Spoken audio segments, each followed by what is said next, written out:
I have a dream. Quel serait le destin d'une France qui se serait soumise à l'ennemi? Ask not what your country can do for you. Ask what you can do for your country. Enfin, ceux qui ont écrit ces manuels n'étaient pas là où nous sommes aujourd'hui.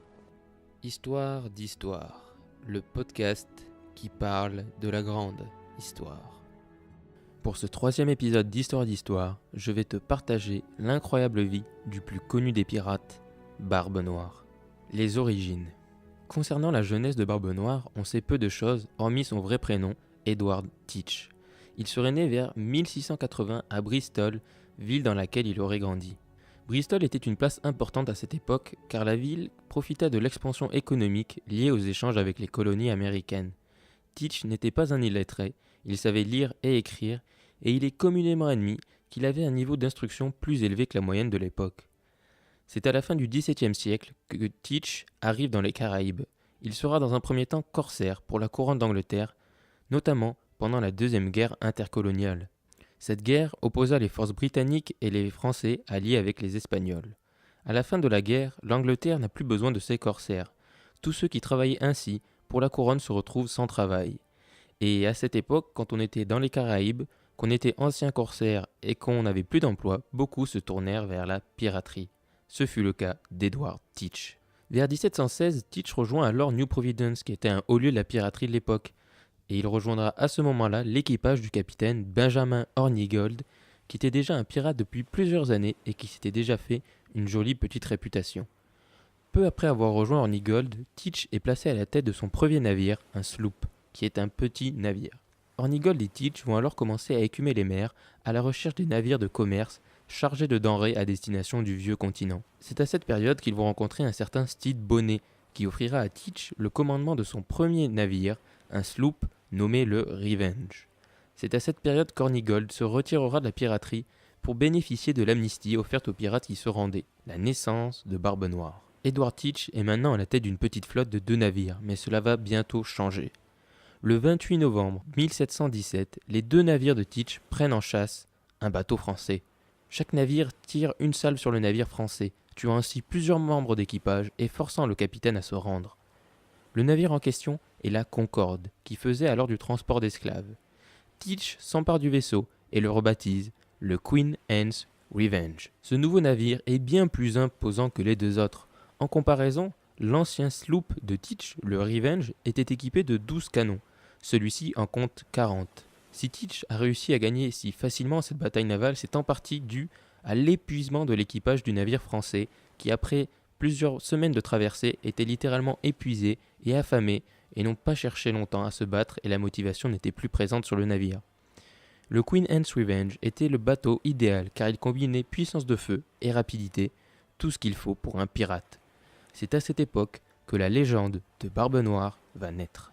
Teach est alors à la tête d'une flotte de 3 navires menés par le terrible Queen Anne's Revenge. Cette flotte ne va cesser de s'agrandir pour atteindre jusqu'à 9 navires et 400 hommes sous les ordres de Barbe Noire. Cette flotte va écumer les Caraïbes en remontant vers l'Amérique du Nord. Ils iront même jusqu'à réaliser 4 abordages par semaine à leur maximum. Le nom de Barbe Noire se répand alors comme une traînée de poudre. C'est à ce moment l'âge d'or de la piraterie et Barbe Noire est un des pirates les plus connus et redoutés. C'est d'ailleurs là sa principale force. Teach avait une flotte imposante, mais ce qui lui a permis de faire autant de ravages, c'est sa réputation. Dans beaucoup de cas, les capitaines à la seule vue du terrible Queen Anne's Revenge se rendaient sans faire d'histoire. Cela était notamment dû à un look unique. Teach maîtrisait l'art de la mise en scène à la perfection. Il était décrit comme un homme grand, aux larges épaules. Il possédait une très longue barbe noire, bien entendu, ainsi que de longs cheveux recouverts d'un grand et beau chapeau. Il possédait jusqu'à 6 pistolets à son torse, et en prime, il avait pour habitude d'allumer des mèches de canon dans sa barbe pour générer un écran de fumée enflammé devant lui. Autant te dire qu'à cette époque, il évoquait tout simplement le diable en personne. Sa réputation et sa carrière de pirate vont atteindre leur apogée lors du blocus du port de Charleston. Charleston était une des villes les plus importantes de la côte est des Amériques. C'était la plaque tournante du commerce avec l'Angleterre. C'est à la fin du mois de mai 1718 que Barbe Noire et sa flotte vont réaliser le blocus du port. Pendant la première semaine du blocus, c'est pas moins de 9 navires qui seront stoppés et mis à sac par Teach et ses hommes. Un de ces navires avait à son bord des gens importants de Charleston qui partaient pour Londres. Ils seront capturés par Barbe Noire qui les dépouillera de leurs objets de valeur. Il demandera ensuite une rançon en échange des prisonniers. La rançon qu'il voulait n'était pas de l'or, mais des médicaments.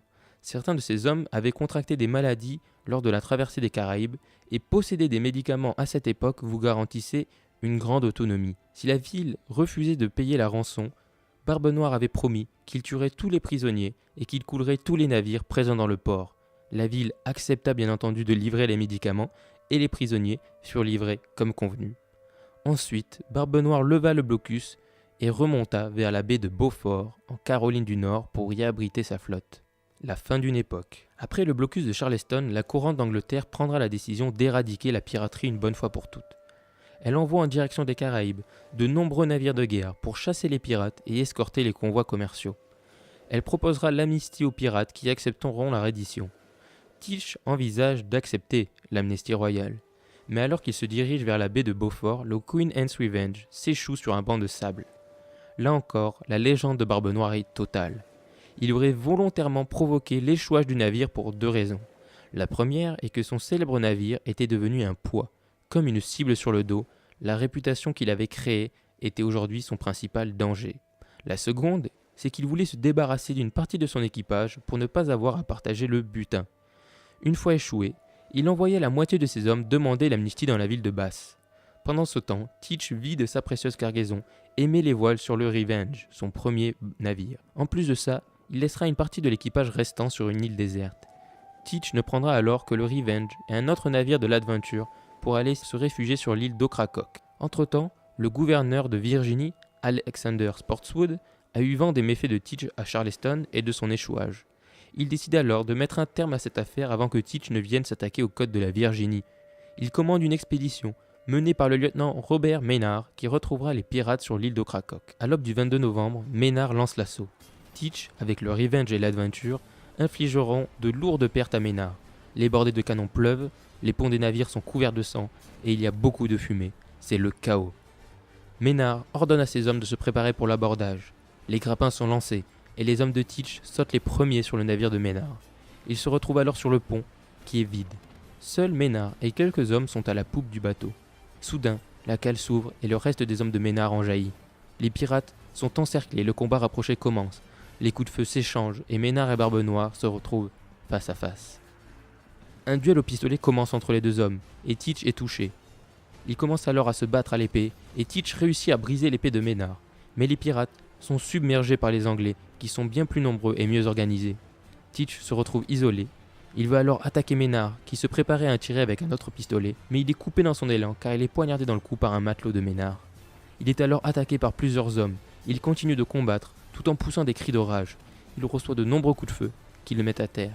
Et alors qu'il essayait de sortir un de ses derniers pistolets, il s'éteint. Edward Teach est mort, son équipage se rend. Il aura fallu 5 balles et 25 coups d'épée pour venir à bout de Barbe Noire. Maynard coupera ensuite sa tête et jeta son corps sans vie à la mer. Corps qui, si on en croit les légendes, hante toujours les mers à la recherche de sa tête. Après la mort de Teach, la guerre contre la piraterie fera rage. L'âge d'or de la piraterie était bien loin, et il n'a pas duré longtemps, mais c'est une période qui a profondément marqué notre histoire. Beaucoup d'historiens insistent sur le fait que les pirates n'étaient pas des hommes assoiffés de sang, comme le disent beaucoup de légendes.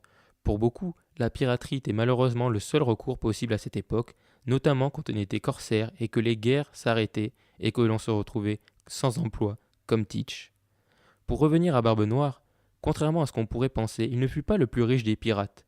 En comparaison, Francis Drake accumula bien plus de richesses que Barbe Noire, mais de par sa mise en scène et sa mort, il marqua l'histoire. Et bien évidemment, il fut l'objet de beaucoup de légendes à son sujet et à propos d'un éventuel trésor qu'il aurait enfoui, trésor qui n'a jamais été découvert.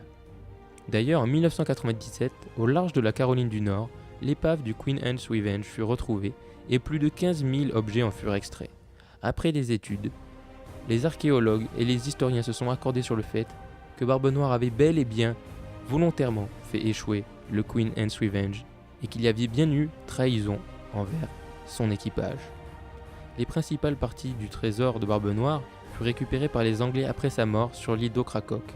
Ce trésor était essentiellement composé de denrées rares, à savoir du sucre, du coton ou de l'indigo. Encore une fois, contrairement aux légendes, à cette époque, la plupart des trésors n'étaient pas tant composés d'or, mais bien plus de ressources précieuses qui avaient beaucoup de valeur à l'époque. Barbe Noire fut bien évidemment repris dans de nombreuses œuvres culturelles, notamment au cinéma, dans les jeux vidéo et dans les livres. C'est grâce à son sens de la mise en scène que Barbe Noire reste encore aujourd'hui le nom de pirate le plus connu, plusieurs centaines d'années après sa mort. J'espère que ce nouvel épisode d'Histoire t'a plu.